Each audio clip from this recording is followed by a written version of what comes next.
મહત્વના સમાચાર ભાવનગરથી મળી રહ્યા છે। ભાવનગરમાં પણ રાજપૂત સમાજનું મહાસંમેલન અત્યારે મળ્યું છે।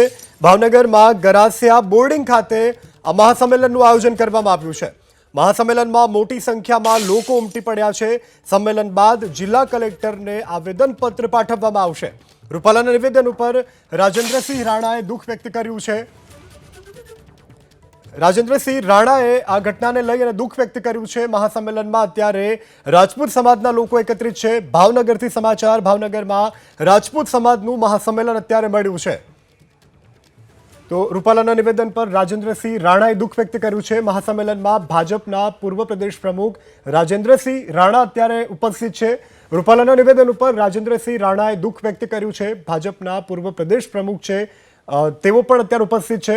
આ પ્રકારના શબ્દો કેવી રીતે કોઈની પણ જીભથી નીકળે તેવું રાજેન્દ્રસિંહે કહ્યું છે।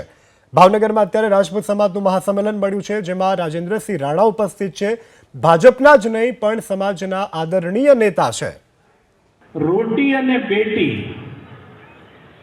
આપણે લોકો વધારે આહ્લાદિત થયા છીએ। મને પણ દુઃખદ આશ્ચર્ય થયું કે આના મોઢેથી કેમ નીકળી ગયું, કેવું નીકળ્યું। આપણે ત્યાં આપણા માટે જો આપણે ટક્યા હોઈએ આટલા વર્ષોથી, ઓછામાં ઓછા 10,000 વર્ષથી તો સાહેબ આ દેશ ઉપર આપણે નાના મોટા રજવાડા તરીકે રાજ કરીએ છીએ। ઓછામાં ઓછા 10,000 વર્ષ થયા સાહેબ, અને એમાં આપણે કાયમ આપ્યું છે। આપણે માથા પણ આપ્યા છે, અને એકલા આપણે આ એકલપણને નથી કર્યું, એકલ હુડા નથી આપણે। શું કામ?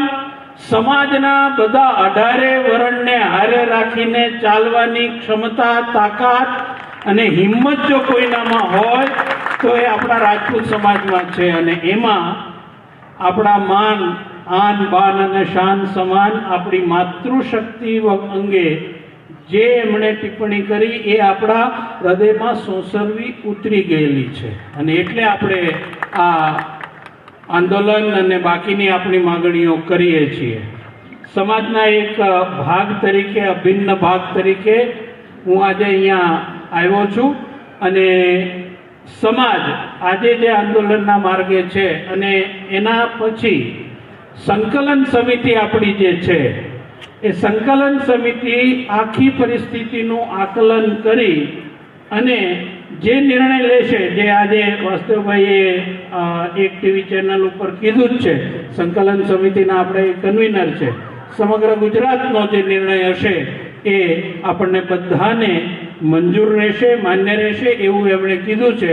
આશા રાખું સુખદ પરિણામ આપણને સૌને મળે। તો આ હતા રાજેન્દ્રસિંહ રાણા કે જેઓએ પોતાના નિવેદનમાં કહ્યું છે કે ક્ષત્રિય સમાજ એકલસૂડો નથી, હંમેશા સમાજને આપતો રહ્યો છે, અને છેલ્લા 10,000 વર્ષથી ક્ષત્રિય સમાજનું શાસન રહ્યું છે। રાજા રજવાડાઓ હતા ત્યારે પણ તમામ લોકોની સાથે ન્યાય થતો હતો। અન્યાયભર્યું જે મારુષી વર્તન છે તેવું ક્યારેય પણ રજવાડાઓમાં ન હતું, અને ખાસ કરી અને જે ક્ષત્રિય મહિલાઓ ઉપર અને દીકરી ઉપર ટિપ્પણી કરી એ સમાજને સોસરવી ઉતરી ગઈ છે, અને તેને લઈ સંકલન સમિતિની બેઠકનું પણ આયોજન કરવામાં આવ્યું છે। આ બેઠકમાં નિર્ણયો કરવામાં આવશે। તો હાલ તો રાજકોટ, ભાવનગર સહિત તમામ વિસ્તારોમાં ગુજરાતના અલગ અલગ જિલ્લાઓમાં ક્ષત્રિય સમાજ લાલ ઘૂમ જોવા મળી રહ્યો છે।